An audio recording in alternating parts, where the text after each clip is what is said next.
Hello મિત્રો, આપણે આવી ગયા છીએ બ્લુસ્ટોન ની અંદર સિંગલ ડોર નો સ્ટોક લઈને, જ્યાં આપણી જોડે double door, single door, side by side બી મળી રહેવાનું છે. માઇનો સ્ક્રેચિસ ડેન્ટના કારણે તમે જોઈ શકો છો અહીંયા કે માઇનો સ્ક્રેચિસ ડેન્ટના કારણે તમને આટલી સસ્તી વસ્તુઓ મળી રહેવાની છે.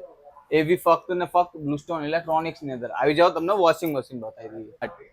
વોશિંગ મશીન ની અંદર આપણી જોડે સેમસંગ, હાયર, પેનાસોનિક, વર્લપૂલ બધી જ બ્રાન્ડમાં અવેલેબલ રહેશે. 6 થી 15 kg સુધીમાં મળી રહેવાનું છે ફક્ત ને ફક્ત બ્લુસ્ટોન ઇલેક્ટ્રોનિક્સ ની અંદર. આપણા ત્યાં તમને top load washing machine, front load washing machine બંને જ મળી રહેવાનું છે. તમે સ્ટોક જોઈ શકો છો. ટ્રાન્સપોર્ટિંગ ડેમેજના કારણે તમને આટલું સસ્તી વસ્તુ મળવાની છે. તો આવો અને વિઝિટ કરો. કઈ જગ્યા? તો કે બ્લુસ્ટોન ઇલેક્ટ્રોનિક્સ. આપણું એડ્રેસ સમજાવી દઉં. Vaishnodevi circle, SP ring road, HP petrol પંપની એક્ઝેક્ટ સામે અને તિલક ફાર્મની બાજુમાં રહેશે આપણું બ્લુસ્ટોન ઇલેક્ટ્રોનિક્સ. તો આવો અને વિઝિટ કરો. જે વિડીયો આ જોઈને આવશે એના માટે પર્સનલી ડિસ્કાઉન્ટ રહેશે.